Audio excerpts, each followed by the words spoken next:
Ukraine has been a member of the European Convention on Human Rights for 20 years. According to international experts, that is the most important criterion for the assessment of the level of operation of the judiciary system in the state.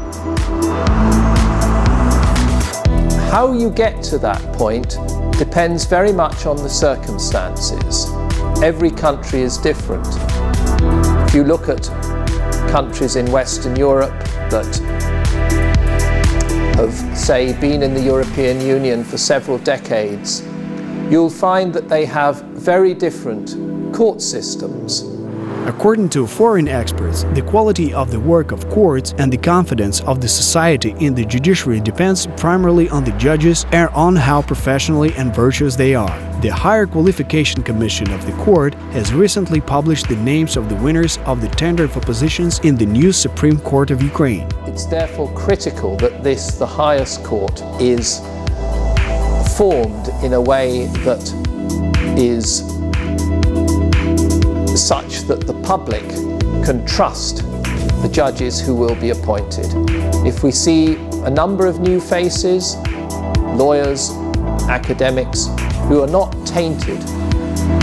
The tender for positions in the Supreme Court is the key element of judicial reform. For the first time, the judges were selected in an open tender, and this was the first time that lawyers and academic lawyers with at least 10 years of professional experience could participate in the selection process. The renewal of the judiciary will help restore the public's trust in the judicial branch of power. So, what should the Supreme Court of Ukraine be as an official judicial body?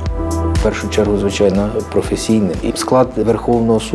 and foremost, it must be professional. The Supreme Court staff and its face are the people who are going to work there, including their professional abilities and, of course, their decency. After all, that issue is currently the priority. The public looks at what kind of people they are, their personal and professional lives, what kind of property the judges own, and how they earn their keep.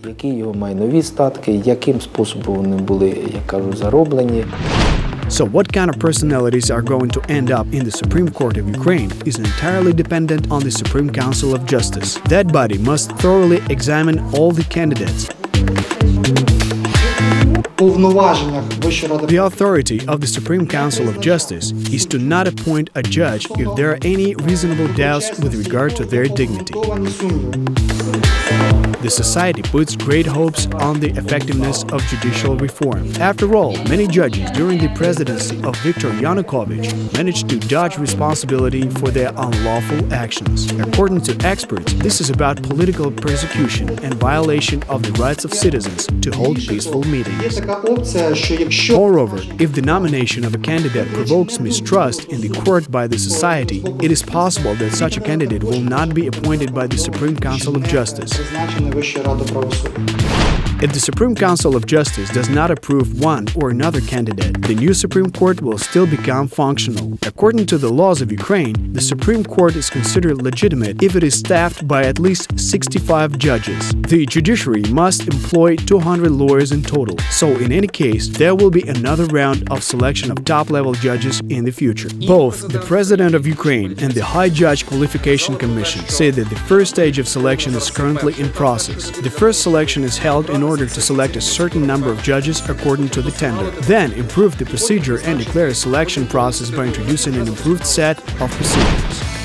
This is precisely the role that the Supreme Council of Justice is assigned to play. The independent judicial authority must carefully examine each candidate, make a decision, and forward the submission of elected judges to the President of Ukraine.